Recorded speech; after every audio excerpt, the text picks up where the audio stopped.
오늘 우리에게 주신 말씀은 예레미야 29장 7절 말씀입니다. 구약 성경 1096쪽에 있는 예레미야 29장 7절 말씀을 찾으시고 제가 봉독하겠습니다. 너희는 내가 사로잡혀 가게 한 그 성읍의 평안을 구하고 그를 위하여 여호와께 기도하라. 이는 그 성읍이 평안함으로 너희도 평안할 것임이라. 아멘. 공예배를 중단할 수 있나요? 라는 제목으로 담임 목사님께서 말씀 증가하시겠습니다.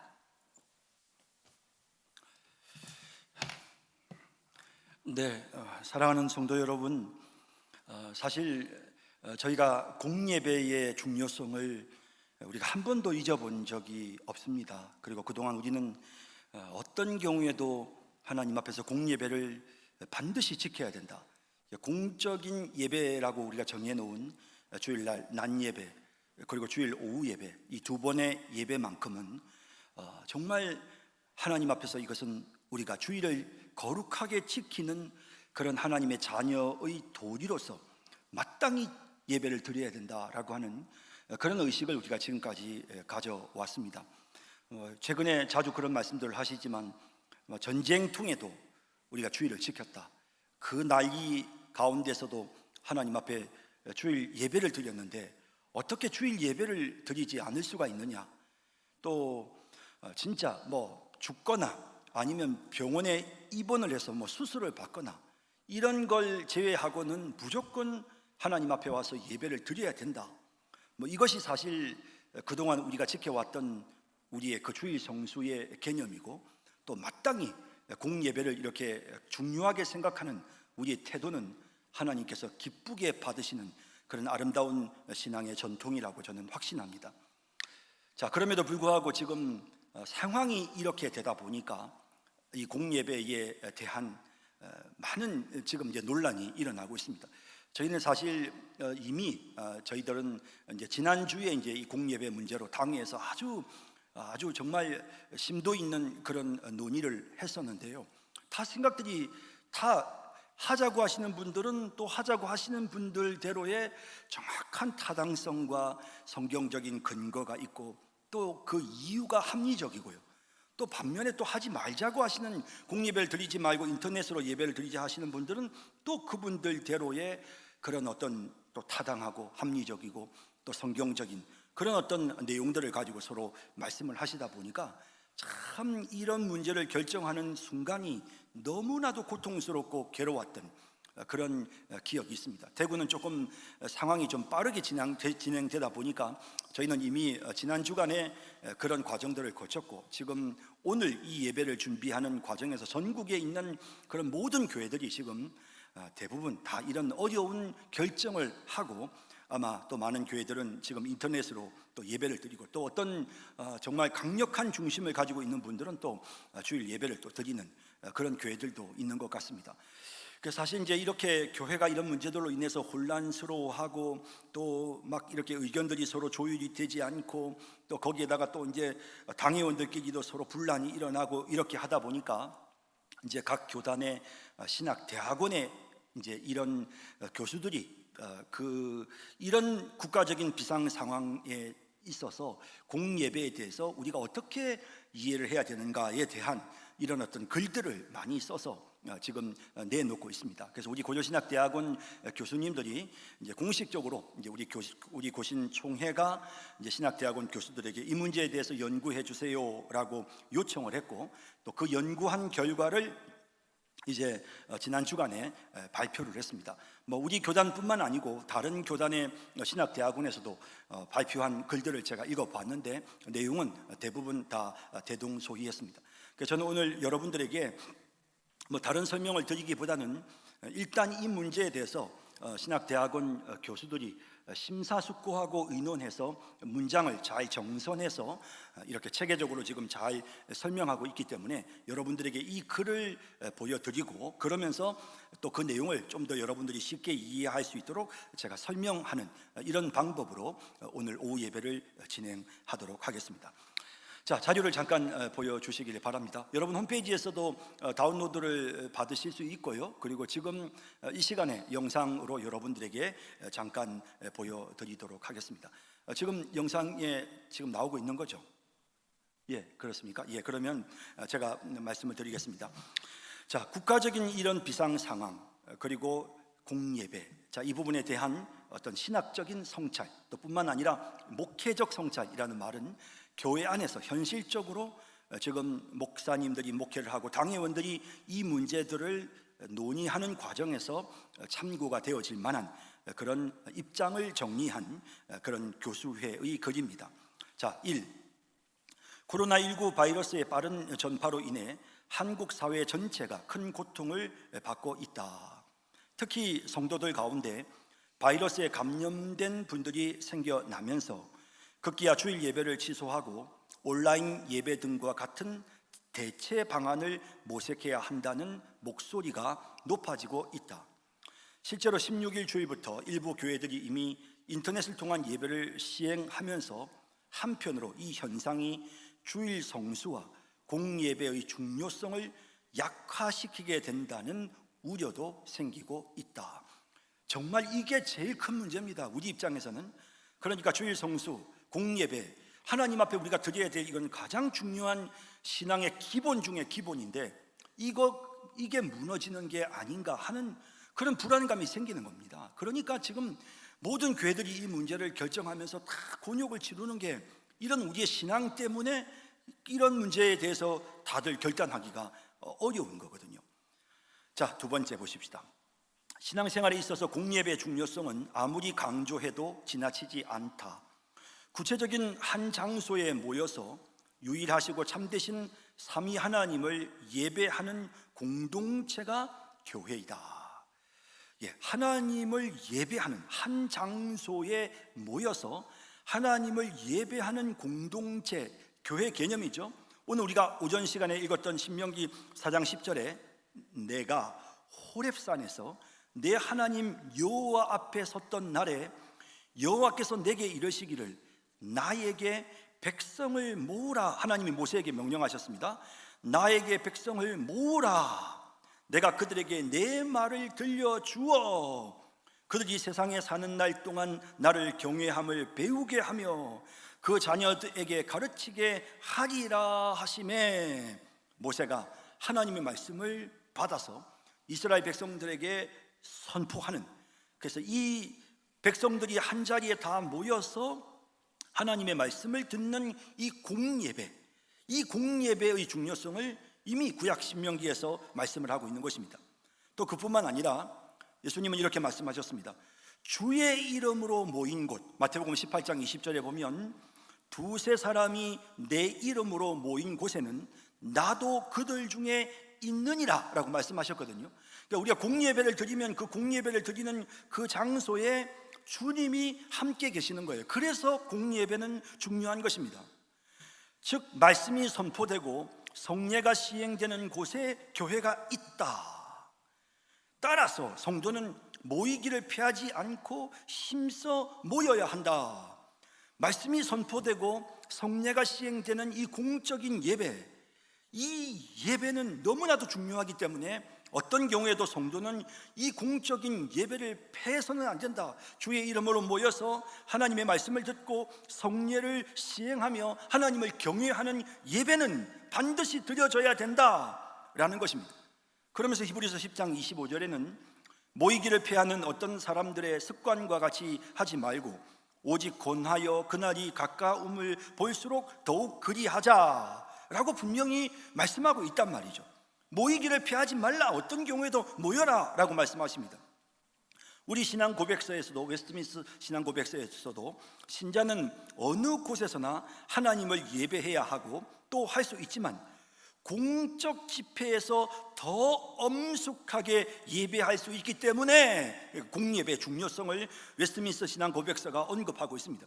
그래서 정말 우리가 공적인 집회에 참석할 때에 더 엄숙한 예배를 드릴 수 있기 때문에, 그러므로 이런 집회를 임의로 소홀히 하거나 저버리지 말아야 한다라고 분명하게 가르치고 있습니다. 자, 여러분 웨스트민스터 신앙고백서 21장 66절에 자 이렇게 되어 있는데 한번 들어보십시오.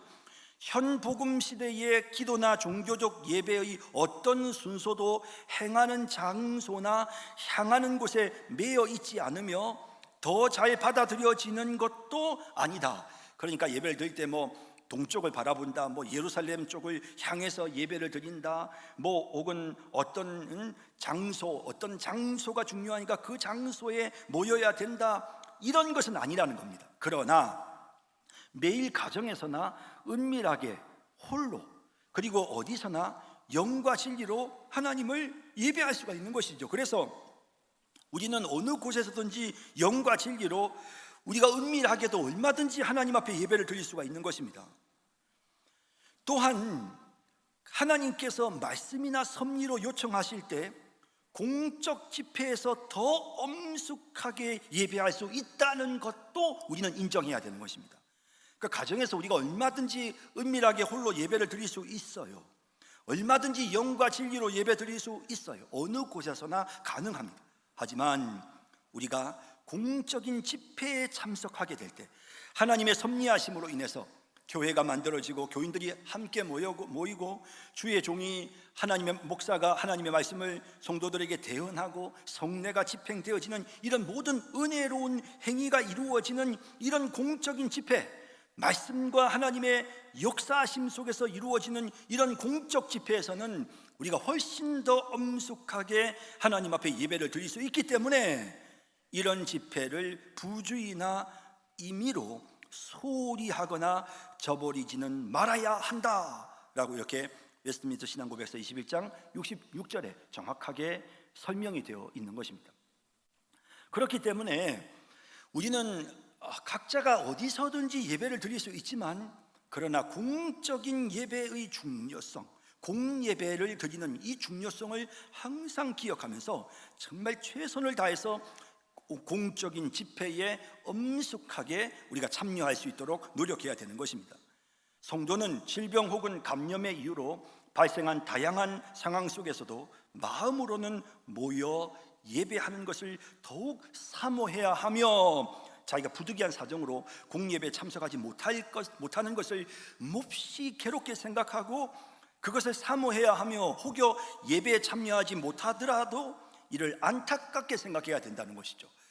공예배를 가야 되는데 주님께서 마지막 목사가 복을 선포하는 그런 축도의 순간에서 하나님 주시는 복을 받고 하나님의 말씀이 생생하게 선포되어지고 하나님의 은혜가 그런 가시적인 성례식을 통해서 거행되어지면서 예배를 통해서 받는 은혜가 너무나도 크기 때문에 예배에 참석하지 못하는 것을 가장 안타깝게 여기는 것은 성도의 마땅한, 아주 부득이하게 아파서 교회를 못 나올 경우에 그걸 너무나도 안타깝게 여겨야 된다라고 그렇게 말씀하고 있는 것입니다.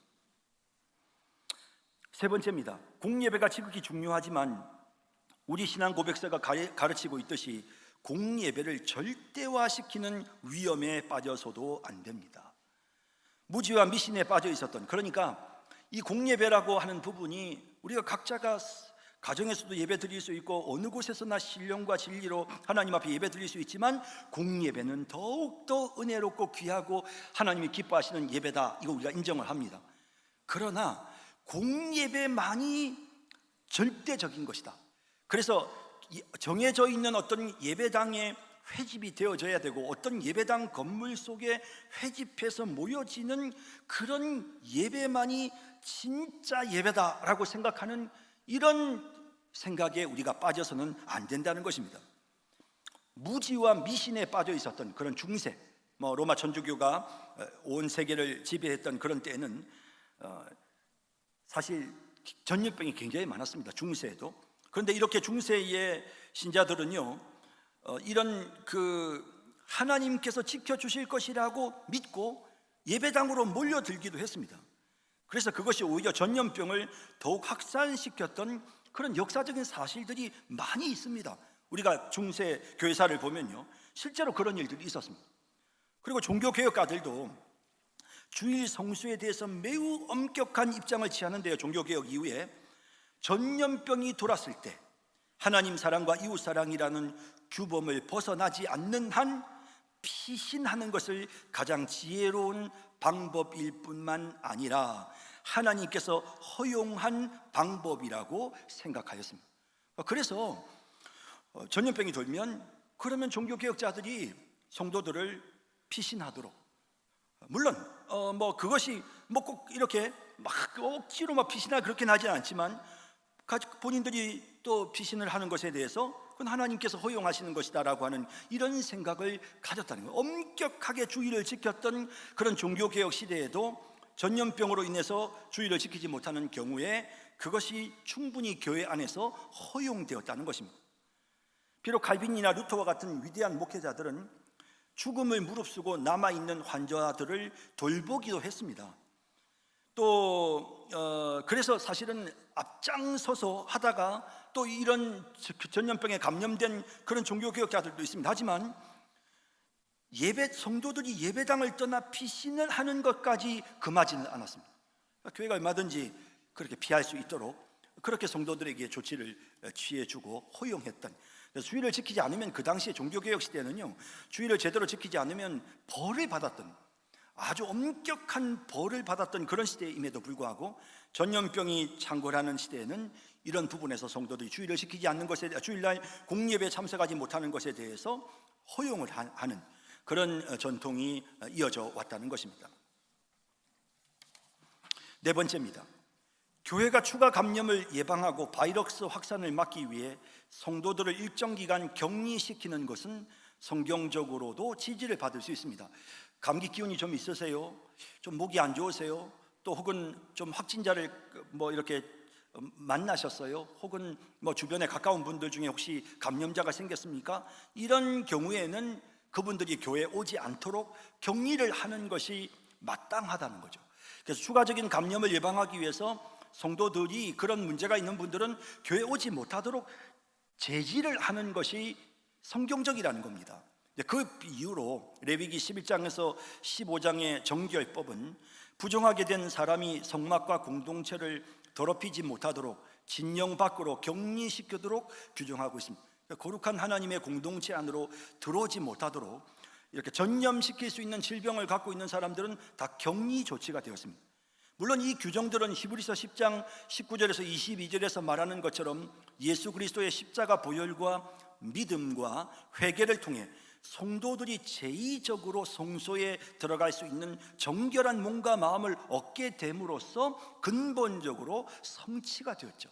그러니까 사실 이제 죄로 인하여 더럽혀진 우리가 예수를 믿음으로 말미암아 정결하게 되어 은혜의 보좌 앞으로 나아가게 된 것처럼, 그렇게 불결한 몸을 가졌던 자들도, 불결한 자들이 그 하나님의 그 구약 교회 성도들에게로 나아갈 수 없었던, 그러나 예수 그리스도를 통해서 이제 우리가 하나님께로 마음껏 나아가게 된 이것을 통해서 이미 그 레위기에 나오는 규정들은 이미 성취가 되었기 때문에, 그러므로 문자적으로 이것을 우리에게 적용할 수는 없습니다. 하지만 레위기 15장 31절에 너희는 이와 같이 이스라엘 자손이 그들의 부정에서 떠나게 하여 그들 가운데 있는 내 성막을 그들이 더럽히고 그들이 부정한 중에서 죽지 않도록 할지니라 라든지, 또 민수기 5장 2절 3절에 이스라엘 자손에게 명령하여 모든 납병 환자와 유출증이 있는 자와 죽음으로 부정하게 된 자를 다 진영 밖으로 내보내되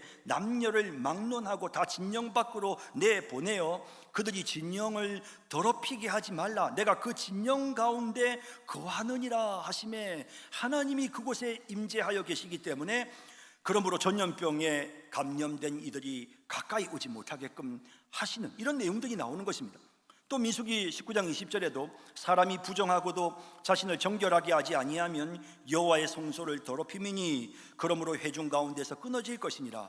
그는 정결하게 하는 물로 뿌림을 받지 아니하였은즉 부정하니라 라는 이런 표현의 말씀들을 통해서 우리가 알게 되는 것은, 이런 본문들이 말하고 있는 것처럼 공동체를 전염병으로부터 지키기 위한 정결법 제정의 목적은 오늘날에도 여전히 적용될 수가 있다는 것입니다. 그러니까 교회의 성도들이 더럽혀지지 않도록, 다시 말하면 성도들이 감염되지 않도록 하기 위해서 증상이 있는 사람들이 이 공적인 그 공예배에 참석하지 못하도록 제지하는 것이 충분히 구약의 본문을 적용하는 것이다라고 그렇게 볼 수 있다는 것입니다. 교회와 공동체를 보호하기 위해 감염병에 걸렸거나 감염이 의심되는 성도들의 예배 참여를 제한하는 것은 위의 말씀들을 적절하게 실천하는 것이라고 할 수 있다는 것입니다. 자, 다섯 번째입니다.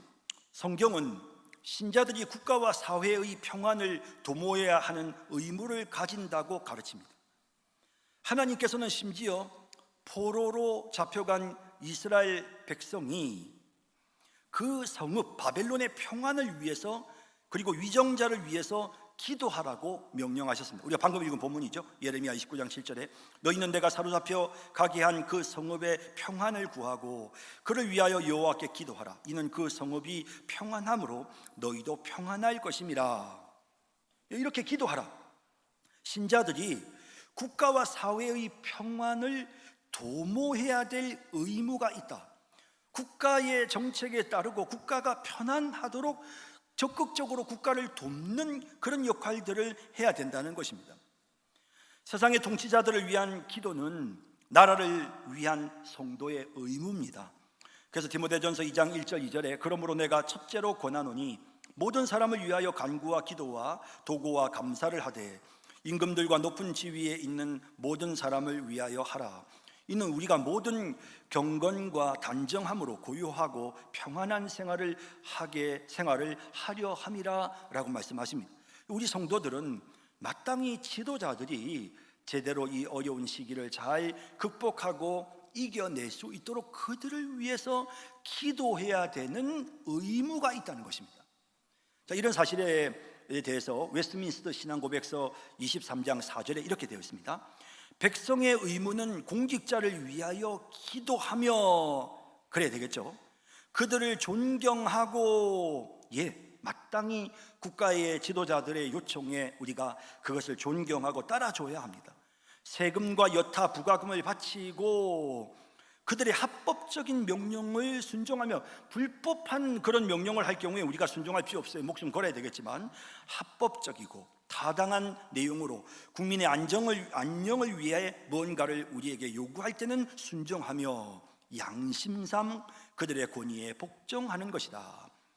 불신앙이나 종교의 차이가 공직자의 정당하고 합법적인 권위를 무효할 수 없으며, 자, 그런 정책을 펴는 사람이 나와 종교가 달라, 이 사람은 뭐 신앙이 달라, 뭐 이런 경우라 하더라도 상관없습니다.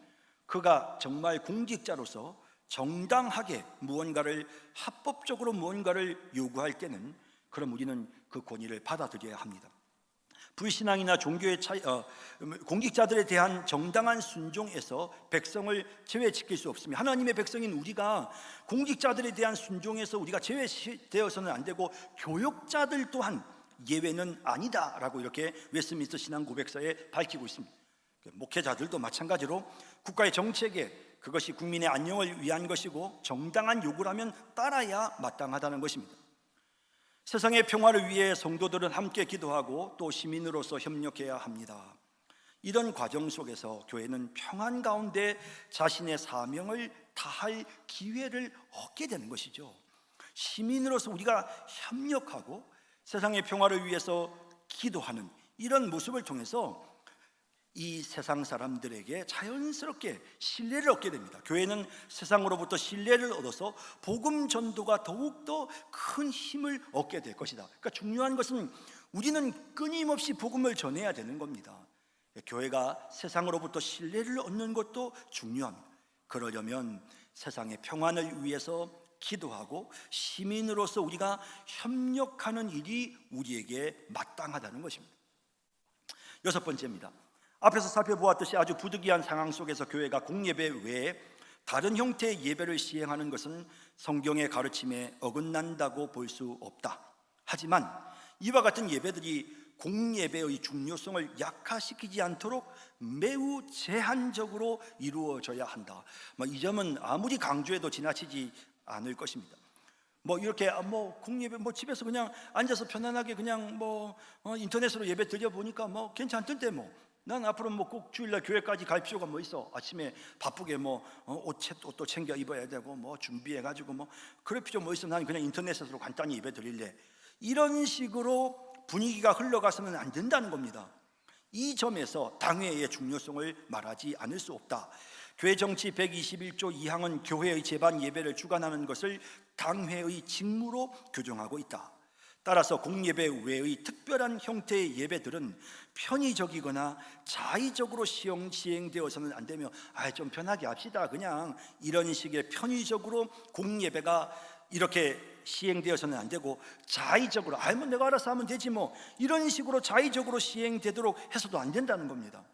그래서 반드시 공예배는 당회의 결정과 감독에 따라 질서 있게 시행되도록 해야 하는 것입니다. 그래서 성도들은 당의 결정이 미흡하더라도 하나님의 말씀에 어긋나지 않는 한 순종하고 따라야 된다. 그래서 이 예배에 대한 이 공예배에 관련된 모든 부분들은 당회가 심사숙고해서 결정하되, 또 근덕을 위해서, 또 복음 전파를 위해서, 또 교회의 위신과 세상으로부터의 신뢰를 위해서, 또 공예배를 우리가 정말 그 국가의 정책에 협조할 수는 있지만 혹시라도 이 공예배를 사람들이 함부로 생각하지 않도록 철저한 관리 속에서 공예배가 중요하다는 사실에 대한 인식을 계속 가질 수 있도록 그렇게 교육해야 될 필요가 당위에 있다라고 이렇게 말하고 있는 것입니다. 마지막 7번째입니다. 이와 같은 전염병들은 인간이 이해하기 힘든 하나님의 섭리로 일어난 것이기 때문에, 여러분, 이것은 인간이 이해하기 힘들어요. 뭐 한동안 중국에서 갑자기 막 이렇게 그 우한 지역에서 바이러스가 일어나니까 뭐 한동안 뭐 우한에 뭐 중국의 뭐 우한이 기독교를 뭐 그쪽 지역에서 기독교를 많이 핍박을 했다, 뭐 어쨌다, 뭐 중국이 반 기독교적인 행동을 했기 때문에 중국에서, 그럼 지금 우리나라 같이 기독교에 대해 우호적인 나라에서는 왜 이런 전염병이 창궐합니까? 그러니까 예를 들면 우리가 이런 전염병의 이유를 너무 섣부르게 판단해서는 안 된다는 것입니다. 인간이 이해하기 힘든 하나님의 섭리로 일어난 것이기 때문에 코로나 발생을 어떤 구체적인 대상에 대한 하나님의 징벌로 이야기하는 것은 매우 조심해야 되는 부분입니다. 물론 구약시대에 그런 징벌로서 하나님께서 전염병을 일으켜 주셨던 것은 분명한 사실입니다. 역사적으로도 그건 분명한 사실입니다. 그러나 그것은 하나님의 섭리로 되어지는 것이기 때문에 우리가 섣부르게 판단할 수는 없다는 것입니다. 또한 전염의 위험 때문에 예배 초소에 모이지 않는 성도를 성급하게 불신앙으로 정죄하는 것은 궁극적으로 하나님을 시험하는 것과 본질에 있어서 동일한 것이 될 수 있음을 기억해야 된다. 이거 아주 흥미로운 내용인데요, 마태복음 4장 6절에 보면 사탄이 예수님을 시험하면서 이렇게 말합니다. 이르되 내가 만일 하나님의 아들이거든 뛰어내리라. 기록되었을 때 그가 너를 위하여 그의 사자들을 명하시리니 그들이 손으로 너를 받들어 발이 돌에 부딪히지 않게 하리로다 하였느니라. 까짓것 하나님의 아들인데 그 위에 그 성전 꼭대기에서 한번 뛰어내려 봐. 하나님이 지켜주실 거 아니야. 믿음으로 뛰어내려 봐. 하나님이 딱 천사를 보내가지고 다치지 않도록 보호해 주신다니까 뛰어내려 봐. 이런 식으로 사탄이 예수님을 시험할 때 예수님 뭐라고 대답하셨습니까? 사탄, 주 너의 하나님을 시험하지 말라라고 말씀하셨던 것.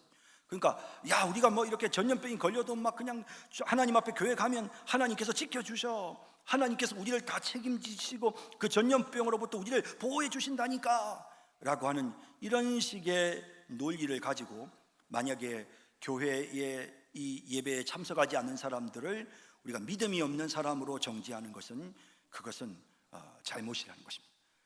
하나님을 시험하는 것과 같다는 것입니다. 예수님이 마귀를 향해서 주 너의 하나님을 시험하지 말라라고 했던 것처럼 이건 하나님을 시험하는 것이다 라고 이렇게 우리가 해석할 수 있다는 것입니다. 역병의 유행은 종말의 징조 중에 하나이기 때문에 성도들은 깨어 기도하여 주님의 재림을 소망하며 거룩한 삶을 살기를 힘써야 합니다. 항상 여러분 이런 여러 가지 이 종말의 징조들이 나타나면요, 그래 주님이 재림하실 때가 가까웠어, 주님의 심판이 임박했어, 나도 주님의 심판대 앞에 서야 돼, 깨어있자, 정신 차리자, 하나님 나를 새롭게 하여 주소서, 이런 마음가짐을 가지라는 거예요. 이런 마음가짐을. 그렇다고 해서 난 직장도 그만두고 나는 이제부터는 산에 올라가서 기도만 할, 절대로 그런 뜻이 아닙니다. 각자가 자신의 역할에 충성을 다하고 열심히 노력하지만 그러나 우리의 마음에는 이런 여러 가지 재난이 일어나면 주님의 때가 임박했구나, 정신 차리자, 깨어 있어야지, 깨어 있어, 이런 마음가짐을 가지도록 우리가 그렇게 우리 자신을 관리해야 된다는 것입니다. 성도들은 깨어 기도하여 주님의 재림을 소망하며 거룩한 삶을 살기를 힘써야 한다. 어려운 시기일수록 교회는 어려운 이들을 돌아보아야 하고 이웃들에게 필요한 예방 물품들을 공급하기를 힘써야 할 것이다. 바울 사도는 이렇게 말씀하셨다. 우리가 선을 행하되 낙심하지 말지니 포기하지 아니하면 때가 이름에 거두리라. 선을 행해야 된다. 특히 믿음의 사람들에게 선을 행해야 됩니다. 성경은 곳곳에서 신자들에게 두려워하지 말라고 명령한다. 코로나의 위험 속에서도 신자는 두려워해서는 안 된다. 그 이유는 신자들은 코로나에 걸리지 않거나 걸리더라도 낫기 때문이 아니라 어떤 상황에서도 우리를 지키실 것이라는 약속을 주님으로부터 우리가 받았기 때문이다 라는 것입니다. 우리가 코로나에 걸려도 주님이 우리를 지키실 것이고, 코로나에 걸려서 죽음에 이르게 돼도 주님은 우리를 지키실 것이고, 다시 나도 주님은 우리를 지키실 것이라고 주님은 분명히 우리에게 약속하셨기 때문에, 우리와 함께 하신다고 말씀하셨기 때문에 신자들은 오직 말씀 속에서 하나님의 보호하심을 확신해야 된다. 우리 개혁신앙의 선배들은 극한 환난과 고난 속에서도 하이델베르그 유럽 문답 제1문입니다. 살아서나 죽어서나 유일한 위로는 나는 나의 것이 아니요 몸도 영혼도 나의 신실한 구주 예수 그리스도의 것이다. 이겁니다. 이게 나는 주님의 것입니다, 나는 주의 것입니다 할 때 주님이 나를 책임지십니다, 나를 돌보십니다. 이것이 우리의 삶의 가장 큰 위로가 된다라고 이렇게 하이델베르그 요리 문답의 내용이 정리가 되어 있습니다. 그러면서 이 내용을 생각하면서 나는 주님의 것입니다, 주님이 나를 책임지십니다, 그 믿음으로 모든 어려움을 극복했다는 것입니다. 이 신앙이야말로 오늘 우리 성도들에게 가장 필요한 개혁신앙의 힘이요 유산입니다. 우리 주님이 우리와 함께 하시고 우리를 지키십니다. 삼위 하나님의 평강이 고신총회 산하 모든 교회에 있기를 소망합니다. 아멘. 이렇게 이제 고려신학대학원 교수들이 정리를 해서 글을 올렸는데요. 상당히 잘 정리가 된 것 같습니다. 그래서 여러분 이 내용들을 이제 들으시면서 공예배에 대해서 좀 생각을 정리하고, 우리가 이렇게 예배를 드리더라도 진짜 여러분 영상으로 예배를 드리더라도 이건 하나님 앞에 드리는 예배다 하는 그런 생각을 가지고 진짜 전심을 다해서 여러분들이 예배를 드리고요, 속히 빨리 다시 우리가 이제 공예배가 회복이 되어져서 한 자리에 모여서 함께 하나님을 찬양하는 기쁨과 즐거움을 누릴 수 있도록 그렇게 여러분들이 기도하면서 또 이 어려운 시기를 잘 극복하고 이겨낼 수 있기를 진심으로 바랍니다. 기도하겠습니다. 사랑과 자비의 주님, 오늘 하나님의 말씀을 통해서 또 우리 교수님들이 쓰신 여러 그 신학적인 그런 글들을 통해서 다시 한번 우리가 이 공예배의 중요성들을 인식하게 해주신 것을 진심으로 감사드리며, 또 이런 비상시국에 과연 우리가 이 공예배를 어떻게 해야 되는지 교회가 참 결정하기 어려운 문제에 대해서 성경의 여러 가지 원리를 통해서 우리가 또 깨닫고 정리할 수 있는 그런 기회가 되게 해주신 것을 감사드립니다. 어떤 경우에도 서로에 대해서 비난하거나 또 다른 사람들의 믿음에 대해서 우리가 판단하는 그런 누를 범하지 않게 하여 주시기를 간절히 소원하오며, 하나님 오히려 이럴 때에 우리 마음을 다해서 서로를 격려하고 서로를 돌보며 공예배가 다시 회복될 때까지 성도들끼리 서로 사랑으로 기도하면서 이 어려운 시기를 잘 극복하고 이겨내게 하여 주옵소서. 예수님의 이름으로 기도드립니다. 아멘.